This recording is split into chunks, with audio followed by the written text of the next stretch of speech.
Jadi ada persepsi yang kemudian membuat mereka harus membantah. Enggak, Buddha enggak VG. Maksudnya Buddha orang Buddha. Biku nggak harus vegetarian. Buddha juga nggak vegetarian. Nah, ini satu statement yang cukup keras sebenarnya. Di satu spektrum yang ini. Ingat ya sekali lagi Ibu Bapak, kita lagi bahas spektrum. Bahkan muncul sebuah upaya untuk menjelaskan lebih jauh kepada kalangan umum, ke kalangan Buddha, umum dan kalangan Buddhis bahwa nggak kok di Buddha itu nggak VG. Gitu. Mereka bikin bukunya. Bukunya salah satunya ini. Jadi itu satu spektrum. Kalau ada spektrum yang menyangkal, menolak vegetarian, tentu ada spektrum yang satu lagi. Yang tadi spektrumnya adalah menyangkal, yang satu lagi adalah spektrum yang menyatakan bahwa praktek vegetarian adalah sesuatu yang pas, sesuai dan cocok dengan Buddha Dhamma. Kalau bicara konteks agama Buddha di Indonesia, maka salah satu penerbitan yang populer atau dalam konteks populer ini adalah rajin menerbitkan berbagai karya-karya tulis yang terkait dengan banyak hal, salah satunya vegetarian adalah penerbit Dian Dharma. Jadi ada upaya yang sama nih ceritanya. Yang punya pandangan menyangkal, tentu mereka punya publikasinya. Boleh tidak? Yang punya pandangan mendukung, punya publikasinya. Sama dong. Namanya imbang. Pemberitaannya imbang. Publikasinya imbang. Ini yang menjadi salah satu pengantar kita. Ketika kita bicara praktek vegetarian, ada dua spektrum, ada dua sisi. Yang satu menolak, menolak menyangkal. Yang satu spektrum lagi adalah spektrum yang mendukung. Disinilah kita berimbang.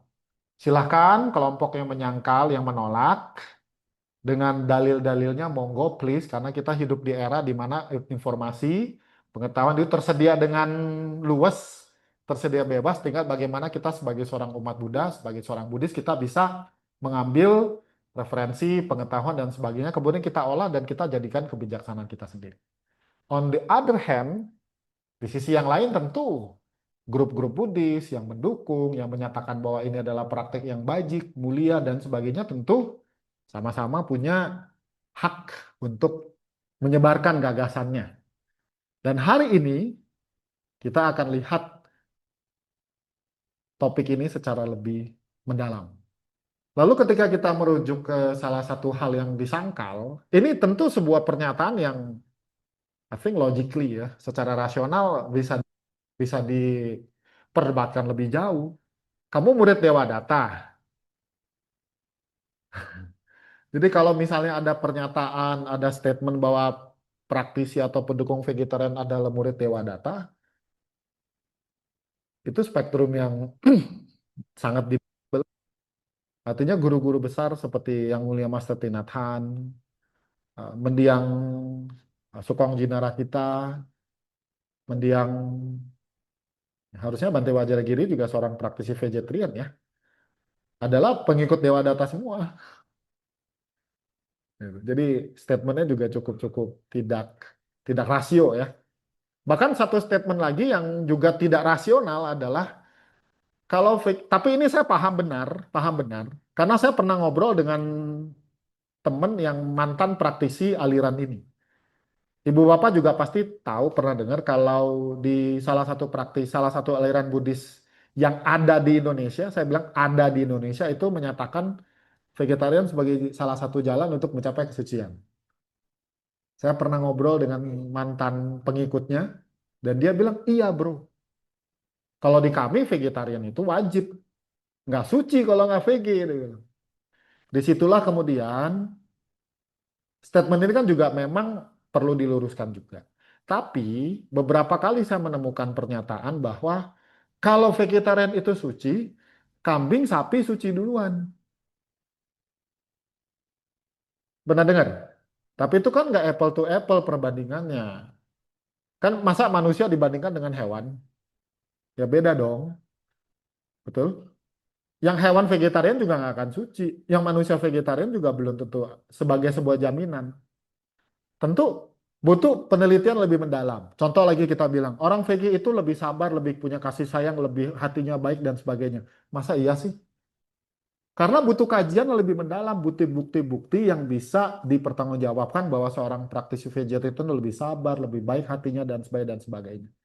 Itu butuh kajian yang lebih mendalam dengan riset-riset yang dapat dibuktikan kebenarannya, validitasnya. Ini. Cuman jangan bilang bahwa vegetarian itu suci, maka kambing, sapi suci duluan karena nggak sebanding.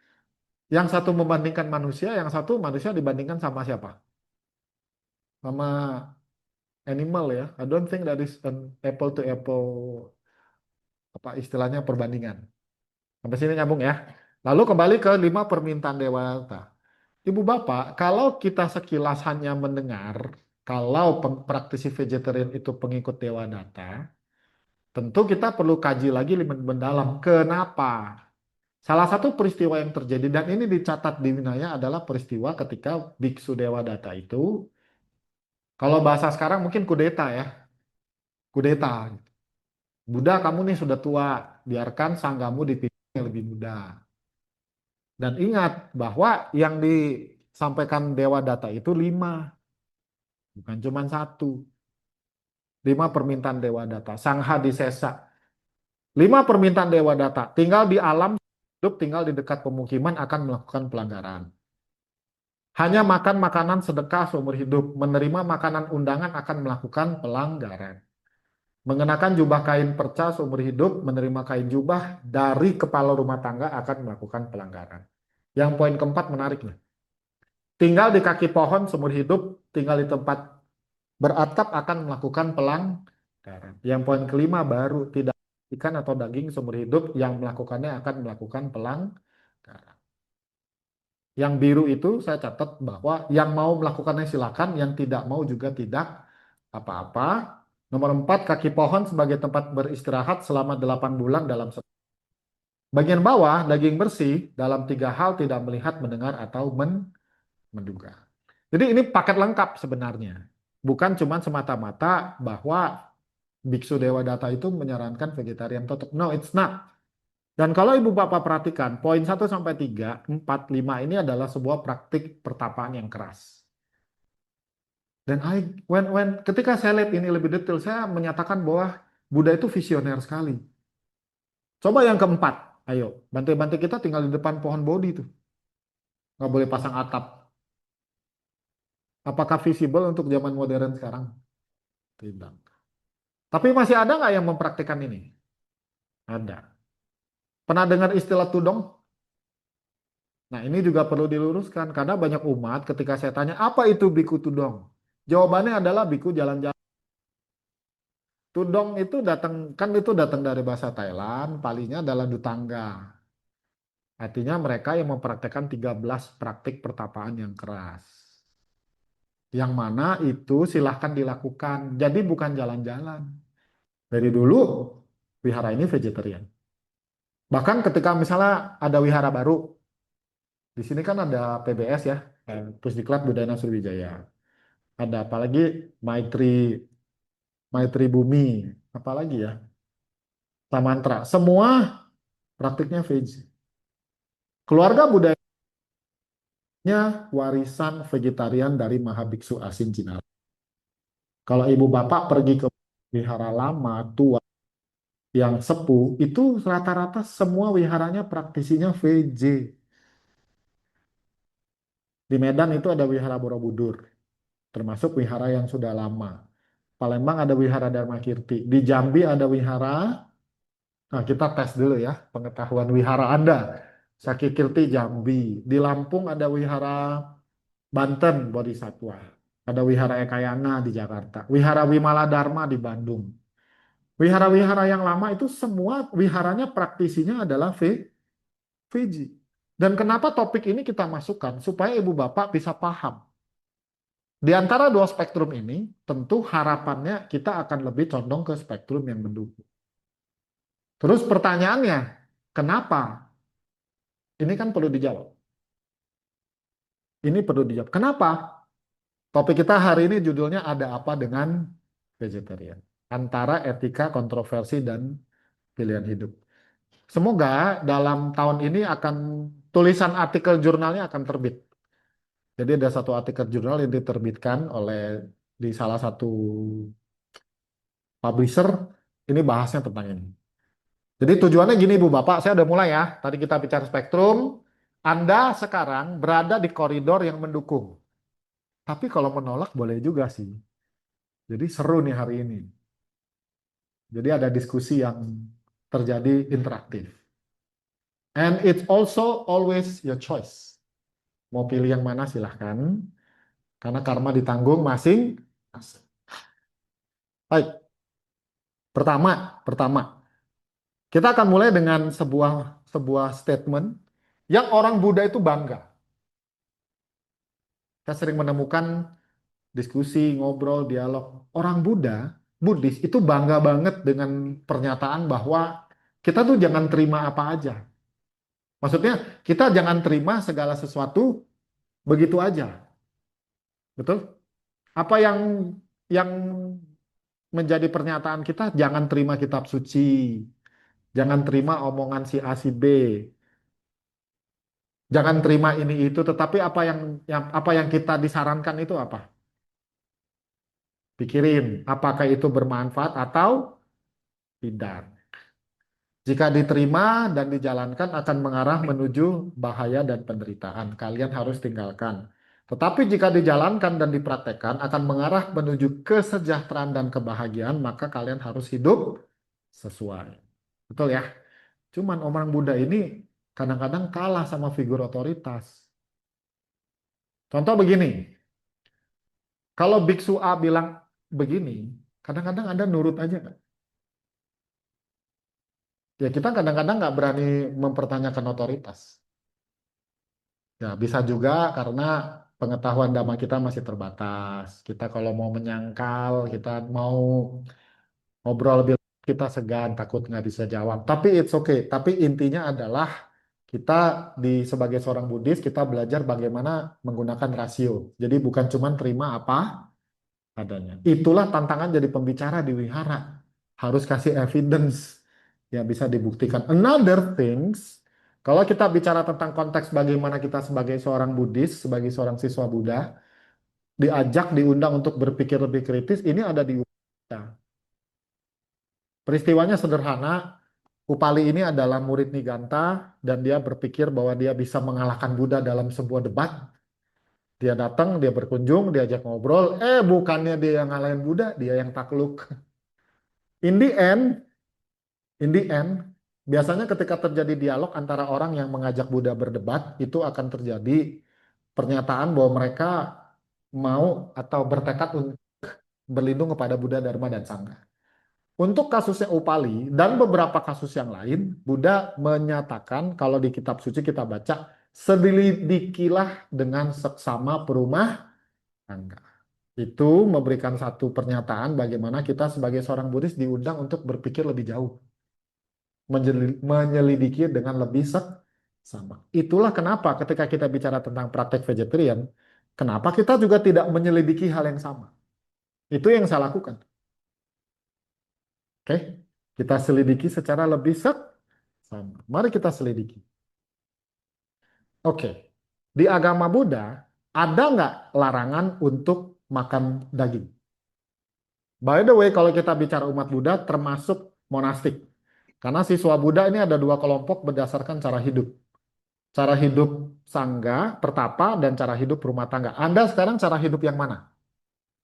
Rumah tangga. Boleh nggak Anda masuk kehidupan pertapa? Boleh. Mau nggak? Nah, ini pertanyaannya nih. Belum, belum mau. Ya nggak apa-apa kok, nanti bareng aja ya. Bareng sama istri maksudnya. Barengan seru. Oke? Ada nggak larangan untuk makan daging tertentu di agama Buddha? Tadi jawabnya nggak.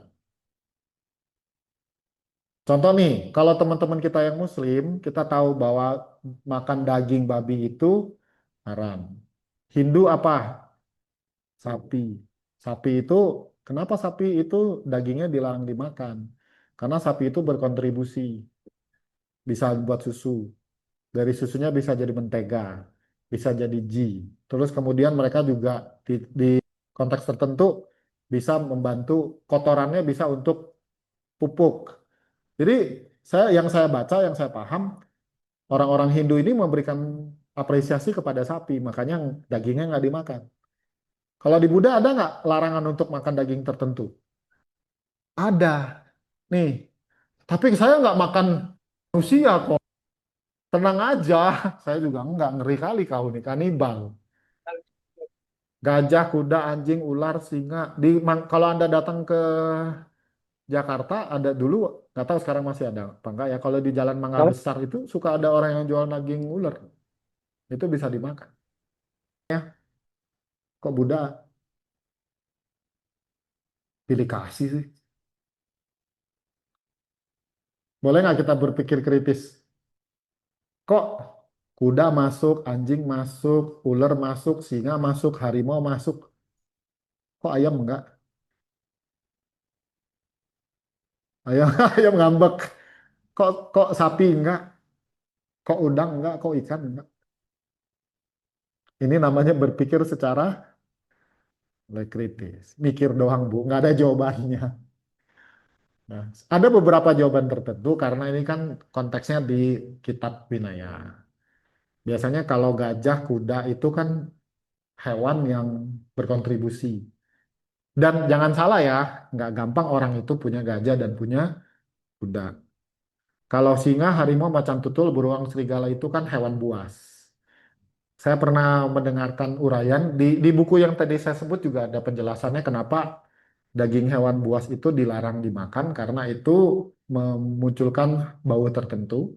Karena ada seorang biku yang menerima dana makanannya itu mengandung daging hewan buas, karena memunculkan aura, bikunya diterkam. Tapi saya yakin zaman sekarang nggak ada yang Anda dana makan daging beruang, nggak. Tapi untuk soal dana makan, bahas lebih tuntas. Jadi kalau kita bilang di agama Buddha tidak ada larangan untuk makan daging tertentu, no, ada. Logiknya ada. Berikutnya, ada nggak ajaran agama Buddha juga mendukung penganutnya untuk makan daging? Contoh lagi nih, contoh lagi biar gampang, biar paham nih apple to apple diskusinya. Tahu acara Thanksgiving nggak? Thanksgiving, orang Amerika. Apa yang dimakan? Saya sih nggak pernah makan. Siapa yang pernah tinggal di Amerika? Mungkin Anda lebih tahu ya. Kalkun ya. Jadi kalau Thanksgiving biasanya meja mereka menu utamanya apa? Kalkun. Kalau orang Tionghoa, biasanya kalau Xinjia, menunya apa? B2. Alias, tenang Bu, kodenya B2. Alias babi. Bahkan di tradisi tertentu, ini bukan agama, kalau ada sembahyang orang meninggal harus wajib ada kepala babinya kan. Di agama Buddha ada nggak? Nggak ada kan?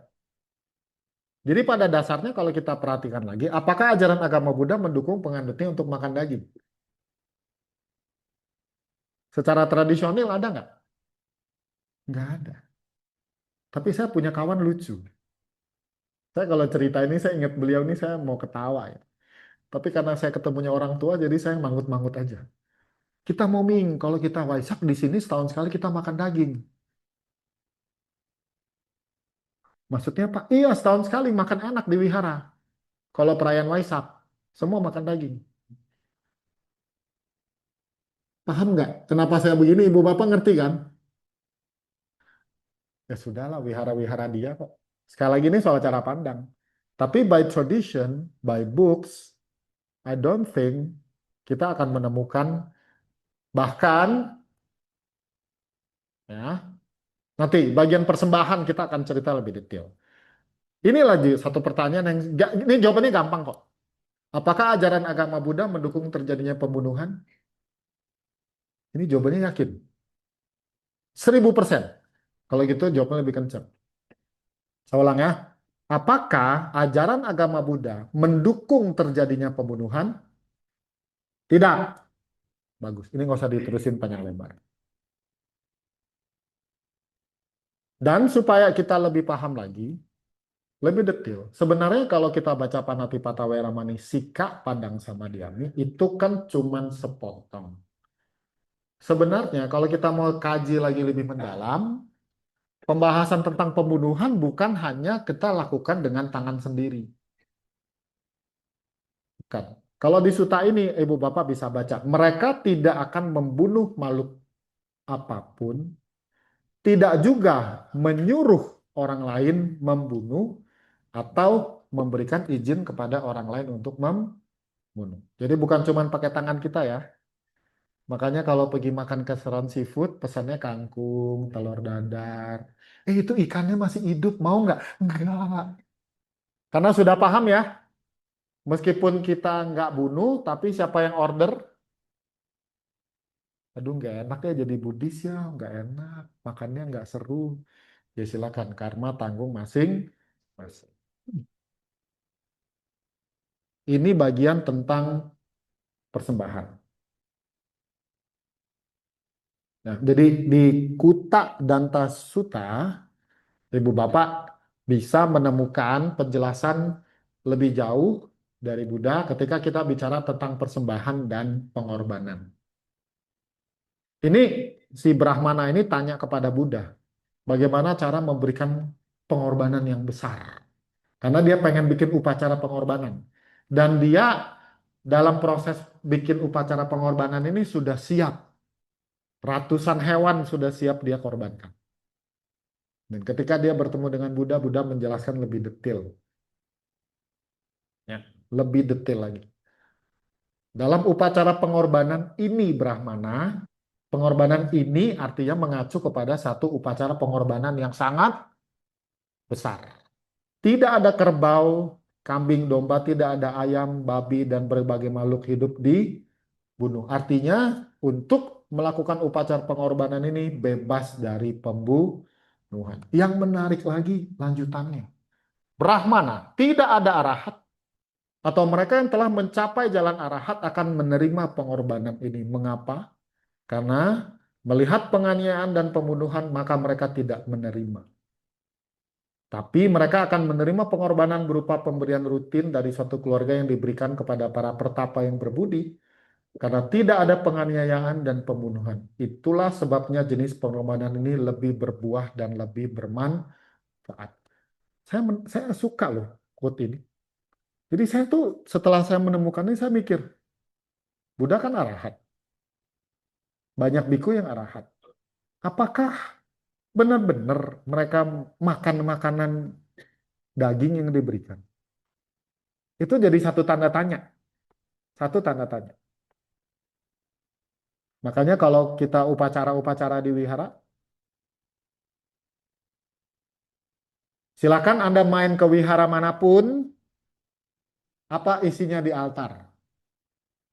Buah. Oke, anak-anak, apa arti buah?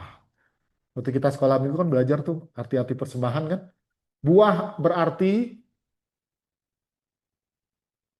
hasil buah karma. Bunga artinya ketidakkekalan. Air artinya kebersihan, jernih. Apalagi ya?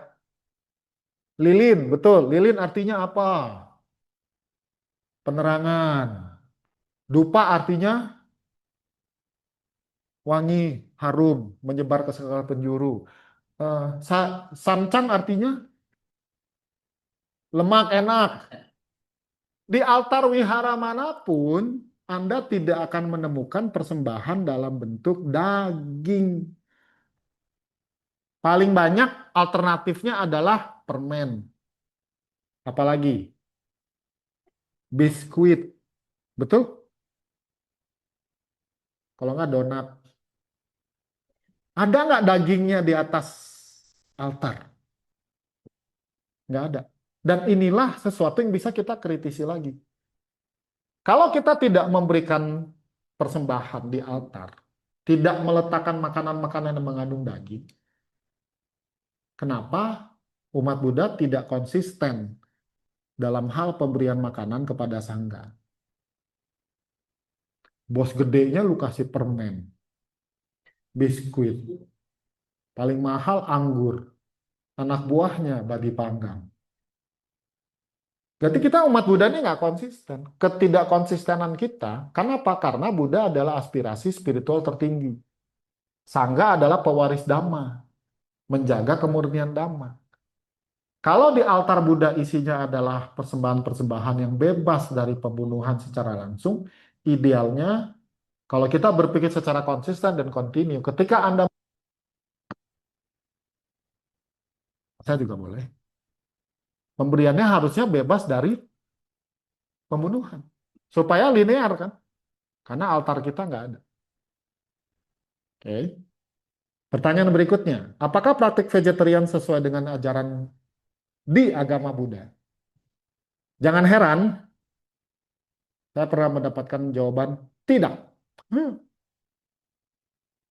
Sekarang saya tanya Anda, sesuai nggak?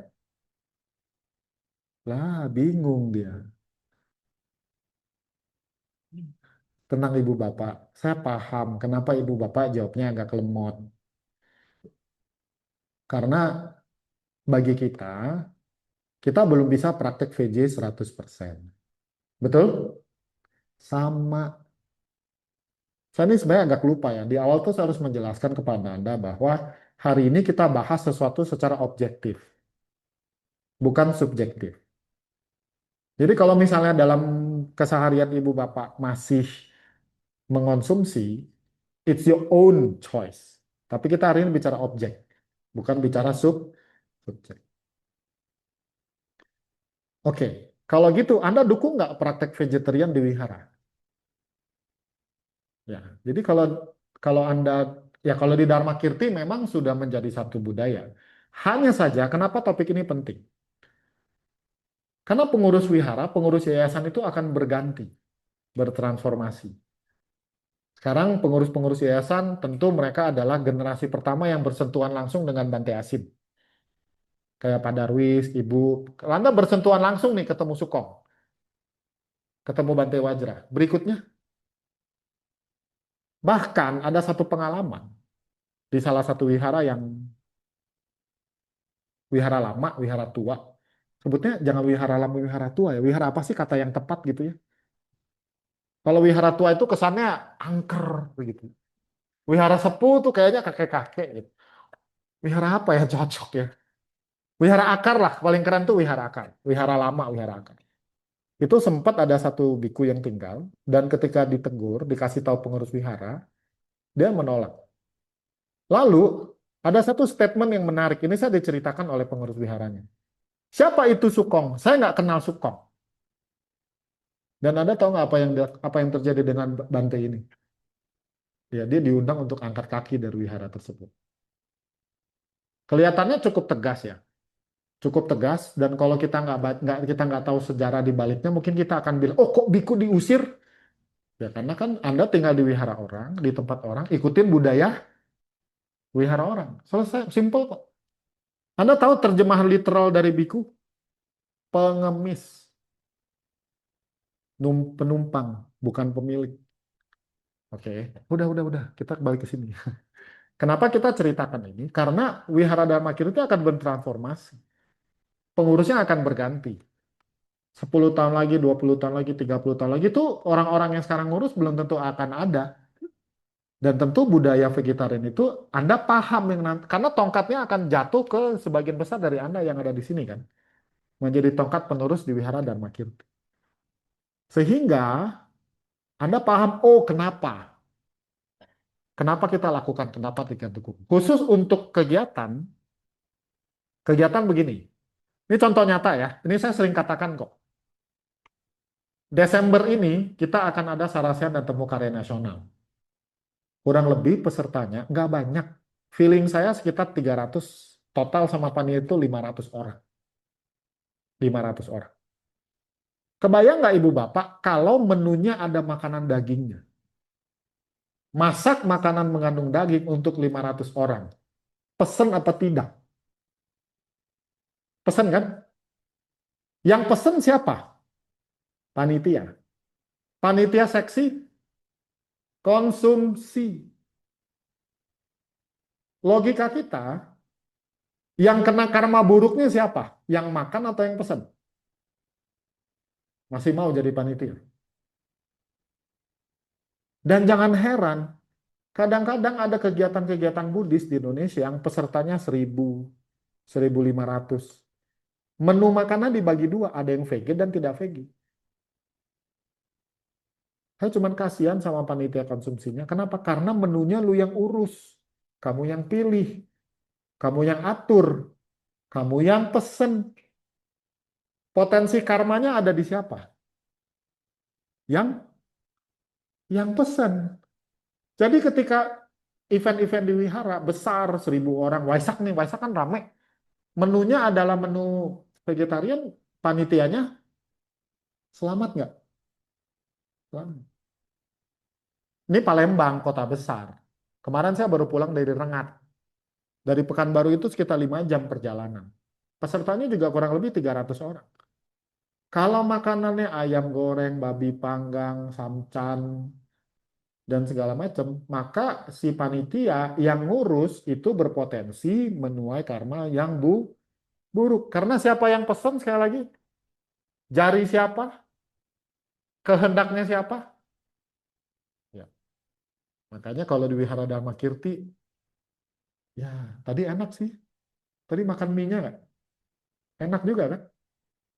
Ya, baik ya. Oke, kalau gitu, pertanyaan berikutnya, anjuran mana yang sebaiknya disampaikan ke umat?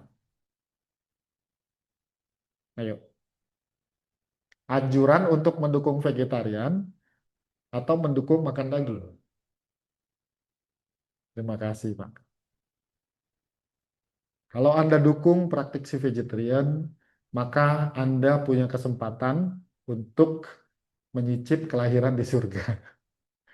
3 kualitas penyebab kelahiran surga. 1, menghindari membunuh. 2, mendorong orang lain untuk menghindari membunuh. Dan 3, menyetujui tindakan menghindari membunuh. Makanya nih saya ketika baca ini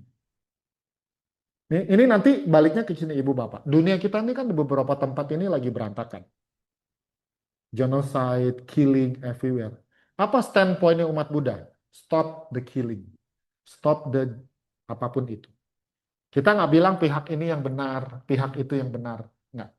Tetapi bagaimana cara kita untuk turut terlibat di dalam upaya menghindari atau menyetujui tindakan menghindari membunuh. Lebih luas lagi nih jatuh-jatuhnya. Bentar, saya minum dulu ya. Soalnya saya mulai haus. Ibu bapak boleh minum? Ada. Semoga ini bebas dari daging ya. Satu lagi yang juga menarik untuk kita diskusikan soal vegetarian itu adalah praktik dana makan. Mari ibu bapak, ada 2 sutta yang bisa kita jadikan sebagai referensi, sebagai pembuka. Itu di Saripusadana dan satu lagi itu adalah di sama. Yang satu Anguttara Nikaya 5, satu Anguttara Nikaya 8. Saya ini berusaha untuk menemukan penjelasan apa yang disebut dana yang murni dan dana yang baik. Saya coba mencari, saya berusaha mencari beberapa penjelasan, saya nggak menemukan apa yang disebut sebagai dana yang murni dan apa yang disebut dana yang baik. Tapi saya menemukan penjelasan bahwa 5 pemberian oleh seseorang yang murni, yang bawahnya menarik. Pemberian yang tidak menyakiti siapapun atau apapun. Dari sini kemudian saya mencoba untuk mengajak ibu bapak untuk berdiskusi lebih lanjut. Contoh begini, kalau kita bicara pemberian yang murni, ya, yang murni artinya kita di ruangan ini kita definisikan ya. Barang ini, benda ini, uang ini tidak didapat melalui pelanggaran sila. Kita definisikan itu, oke? Ya, disebut pemberian yang murni ya. Tidak ada pelanggaran sila di situ. Lalu, saya misalnya ambil satu ilustrasi. Oh, ini laptop idaman saya. Lenovo ThinkPad. Wah, ini laptop idaman. Anggap aja ada, kita pengen berdana nih.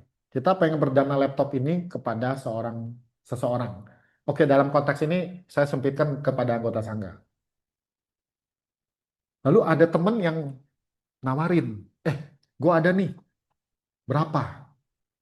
Di pasaran biasa 10, gue dapat murah, gue kasih lu 5 juta aja. Tanpa tendeng aling, biasanya kita akan, oke, gue ambil. Sip. Atau orang tahu nih, kita wihara lagi butuh 8M ya, sebelah ya. Lalu ada ucuk-ucuk orang yang mau dana, nggak besar lah, anggap aja cuman 500 juta. Kira-kira menurut Anda, pengurus wihara yang terima dana itu tanya nggak duitnya dari mana? Tidaklah gitu ya. Nah mungkin kita tanya, Gopek Tiao. Saya suka itu. Bener, Bu. Bener. Kita nggak akan banyak tanya. Itu pertama.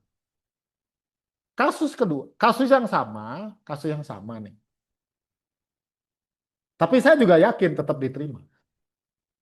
Kalau laptop ini didapat dari pencurian, kita beli nggak untuk didanakan?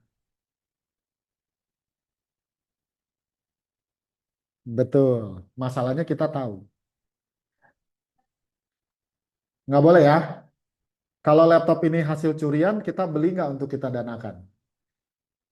Tidak boleh kalau persoalannya tahu nggak? Oke, benar, benar. Karena nggak ketahuan kan, kalau barang ini kan nggak ketahuan curian apa tidak. Saya waktu kecil, saya ingat sekali waktu suatu hari ada temen yang mau jual sepeda, murah banget. Saya tuh ngerengek-ngerengek ke ibu saya untuk beli. Namanya anak kecil tuh punya sepeda kan sesuatu banget kan. Ayo lama, ngerengek-ngerengek, aneh pia, murah banget. Ibu saya tetap nggak mau beli. Sekian lama, saya baru tahu ternyata anak yang jual itu memang maling sepeda. Saya akhirnya tahu, oh ternyata anak ini maling sepeda. Untung waktu itu gua nggak beli. Masalahnya ibu bapak, kalau Anda dana makan yang kayak begini, tahu nggak itu hasil pembunuhan? Nggak perlu tanya kan? Kalau gitu kita danakan tidak? Danain nggak? Iya. Maksudnya gini, kita danakan apa tidak? Bagus. Kalau kita tidak mendanakan hasil pencurian, sebaik sepantasnya, sama tidak? Saya tanya lagi nih, apple to apple nggak? Kalau pencurian berarti pelanggaran sila keberapa? Kedua. Kalau pembunuhan? Tapi kan yang bunuh bukan saya. Oh, nggak masalah. Anda tahu yang nyolong nggak tahu siapa juga, right? Apa yang bisa kita praktekkan? Ya inilah pempraktekan pemberian yang murni. Karena bagaimanapun juga, makanan mengandung daging yang kita danakan, itu pasti mengalami proses pembunuhan. Tapi kan saya nggak tahu siapa. Emang perlu ya Anda tahu siapa yang bunuh ya? Nggak tahu siapa yang bunuh nggak masalah. Karena kita sama-sama sadar, sama-sama kita tahu bahwa untuk dana ini bisa ada, pasti terjadi yang namanya pembunuhan. Lanjut ya. Makanya di bukunya The Great Chronicle of Buddha itu ada penjelasan dari Yang Mulia Mingun Sayadaw. Dua jenis dana. Yang pertama, yang tercemar dengan kesalahan dan yang tidak tercemar dengan kesalahan. Memberikan makanan dengan daging yang merupakan hasil dari pembunuhan hewan adalah contoh dana yang tercemar dengan kesalahan. Dana ini termasuk kemurahan hati yang disertai dengan ketidakbajikan. Sama kayak 500 juta tadi, Bu. Sama kayak Robin Hood ya. Mencuri, merampok untuk didanakan. Apakah kita menyetujui pencuriannya? Tidak. Tapi kita menyetujui dananya? Betul. Kalau gitu Robin Hood akan terus mencuri nggak?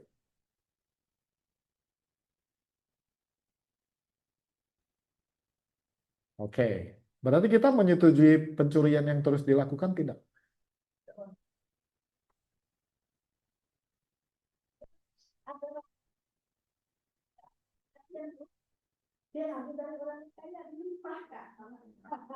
Betul. Ini kasusnya sama. Dalam minggu ini kita melihat beberapa rumah pejabat yang dijarah. Oh, nggak apa-apa, karena itu rumah pejabat, karena itu rumah koruptor, karena itu rumah menteri, karena itu rumah anggota DPR, maka dia boleh dijarah. Apakah kita boleh menyetujui penjarahan? Itu kata kuncinya. Nggak kan? Ya sama juga sebaiknya kita dalam konteks Robin Hood, meskipun dia cuma fiktif, tetap kita tidak menyetujui bahwa perbuatan itu baik. Apakah menjara, mencuri, merampok adalah satu-satunya cara bagi dia untuk punya uang untuk berdana? Jawabannya tidak. Kalau kita mau sempitkan dalam konteks kita berlatih Buddha Dharma dengan baik, kita tidak setuju dengan perbuatan Robin Hood. Intinya, sebagai seorang Buddhis, ketika Anda melihat peristiwa rumah Menteri Keuangan dijarah, rumah anggota DPR dijarah, kita jangan tepuk tangan, rasain lu, karma lu berbuah lo. Kamu mencuri uang rakyat, rumah kamu dijarah. No, no, no, no, no. That is not Buddhistic point of view. Bagaimanapun juga, perbuatan tersebut bukan perbuatan yang pantas untuk kita setujui. Jelas ya? Betul? Sama juga dengan pembunuhan kan? Baik. Jadi saya ulang, Ibu Bapak, ada pemberian, 8 pemberian orang baik. Yang satu adalah pemberian yang murni, baik, tepat waktu, diperbolehkan, dan sebagainya, dan sebagainya. Lalu ada pemberian yang tidak menyakiti siapapun. Ini juga menarik untuk dibahas. Bukan cuma urusan ngasih dana makan daging sih. Banyak sebenarnya, konteksnya luas. Makanya kita perlu juga mendalami secara serius ya. Baik, kalau kita balik ke suta ini, namanya Jiwaka Sutta di Majjhima Nikaya 55. Sebenarnya suta ini panjang. Ingat nggak tadi pagi di bawah saya jelasin, ayo yang tadi datang, ingat nggak? Diga Nikaya artinya khotbah apa? Ya. Terima kasih. Nggak sia-sia aku jelaskan. Ya, Majjhima itu termasuk khotbah menengah. Jadi Jiwaka Sutta, Jiwaka ini kan tabib Buddha. Jadi setelah Buddha ditanya kan tentang makan daging, terus Buddha jelasin. Di belakangnya itu masih panjang. Dan di belakangnya ada penjelasan, tidak berharap mereka akan dipersembahkan lagi makanan yang enak pada masa mendatang. Makan dengan tanpa terikat, tanpa serakah, tanpa melekat, melihat kelemahan dari makanan dan dengan kebijaksanaan tentang jalan keluar dari keterikatan. Dengan demikianlah mereka tidak menyakiti diri sendiri, orang lain, dan keduanya. Cuman kalau kita bicara vegetarian, biasanya suta ini cuma dikutip yang setengahnya aja. Terus satu lagi yang diskusi soal tidak melihat ya. Sebelum ke sana, apakah makanan yang diterima itu pasti dimakan? Ayo, pasti nggak? Tidak. Zaman sekarang biku masih pindah patah nggak? Masih. Tapi beda gayanya. Isinya apa? Jeruk, biskuit, Coca-Cola. Di sebelahnya ada karung. Dimakan nggak? Zaman sekarang beda dengan zaman Buddha. Zaman Buddha, ketika Buddha keluar Pindapata, yang saya dijelaskan, kalau itu makanan dicampur semua, Pak. Habis itu dimakan. Sekarang masih. Di Indonesia lah konteksnya. Tidak. Bahkan saya pernah ikut acara dana makan. Biasanya kalau dana makan kan ada bawa nih, taruh di atas meja. Itu ada beberapa pengalaman saya, ritualnya panjang kali. Itu sopnya yang tadinya ngepul jadi dingin. Lama. Paling enak itu makan dengan biku yang fleksibel itu enak banget. Come, come, sit. Bante, just you do the offering and then we eat. Oh, I like it, I like it. Jadi kadang-kadang oke, umat persembahkan. Habis itu bikunya makan. Dipilih nggak makanannya? Pilih kan? Apakah makanan yang kita persembahkan itu pasti dimakan semua? Jawabannya tidak. Berarti dalam konteks zaman sekarang, apakah ketika anggota sangga menerima dana makan, semuanya dimakan? Berarti bisa dipilih. Sesuai apa? Bentar, bentar, bentar. Ini kita bicara asumsi kita. Ketika Anda dikasih makanan yang banyak, pilihan Anda pertama kali itu berdasarkan apa? Selera. Nomor dua, mahal nih. Misalnya kan. Jadi tetap selama kita masih manusia biasa, pilihannya adalah selera. Saya sering kok, waktu saya temenin Bante Damika, sekitar 2 tahun yang lalu kami ke Bali, belajar makan siang diundang makan, banyak. Bantenya makan, nggak habis Bu. Anda bisa lihat foto ya, satu biku, semua makanan. Habis nggak? Habisnya sama siapa? Sama kita kan. Betul kan? Jadi artinya pilihan untuk praktek vegetarian atau tidak itu sebenarnya di tangan siapa? Sebentar, untuk dalam konteks Anda dana makan, di tangan Anda. Sekarang Anda sudah paham bahwa kalau saya tidak mendanakan hasil pencurian, hasil korupsi, maka saya juga tidak mendanakan hasil pembunuhan. Apple to apple diskusinya. Hanya ketika kita bicara ada apa dengan vegetarian, kembali kita bicara tentang opsi. Ada opsi yang menyangkal, ada opsi yang mendukung. Kalau kita uraikan hari ini, kita bahas, kita diskusi, lebih banyak opsi yang mana sih sebenarnya? Nomor satu, agama Buddha jelas tidak mendukung terjadinya pembunuhan. Nomor dua, berdanalah sesuatu yang murni, bebas dari pelanggaran sila. Masih banyak sebenarnya yang bisa kita uraikan. Tapi saya tunggu ibu bapak bertanya aja. Terakhir, ini. Sorry, kalau saya terlalu ikut campur urusan postingan Anda. Tapi ini sebagai sebuah pengingat. Silakan Anda mau ikuti atau tidak, tugas saya adalah menyelamatkan Anda. Makan, cetat, cetat, cetat. Posting. Bro, di sini B2-nya sedang. Murah lagi. Ingat ya, patokannya mahasiswa kalau makan 3M. Murah, meriah, muntah. Posting. Secara tidak langsung, sadar nggak kita mendukung bisnis itu berhasil? Semakin bisnisnya berhasil, berarti semakin banyak pembunuh. Terus ada satu lagi diskusi yang sangat menarik. Pernah dengar istilah utopia nggak? Kondisi ideal. Apakah mungkin dunia ini benar-benar bebas dari pembunuhan? Jawabannya tidak mungkin. Pertanyaan kedua, apakah mungkin Indonesia bebas kantong plastik? Tidak mungkin. Tapi, apakah mungkin bahwa sampah kantong plastik ini dikurangi? Mungkin. Sudah dilakukan cara-caranya? Bayar Indomaret 200 perak. Betul kan? Sekarang orang kemana-mana, apa promosinya bawa? Kantong belanja. Apakah itu sesuatu yang positif? Baik. Akankah mengurangi sampah plastik? Tapi kenapa kita tetap lakukan? Karena itu sesuatu yang positif. Pertanyaan yang sama, apakah vegetarian akan mengurangi pembunuhan makhluk hidup? Iya. Apakah akan mengakhirinya sampai tuntas? Tidak. Kalau gitu, kalau ibu bapak mendukung praktek kalau belanja bawa kantong sendiri, bagus kan? Mulia kan? Kalau gitu orang yang praktek vegetarian positif dan mulia apa tidak? Sama. Itu aja. Nggak usah dipertenangkan, nggak usah didebatkan, dan tidak perlu dibilang, itu Buddha nggak ngajarin. Memang sih, nggak ketemu saya. Nggak ada, sampai sekarang saya belum menemukan satu ayat atau sutah, Hendralin, kamu harus vegan. Kalau misalnya perdebatannya, diskusinya seperti itu, saya juga bilang, emang Buddha ngajarin kalau kita kebaktian mulai pakai kami datang bersujud dulu nggak?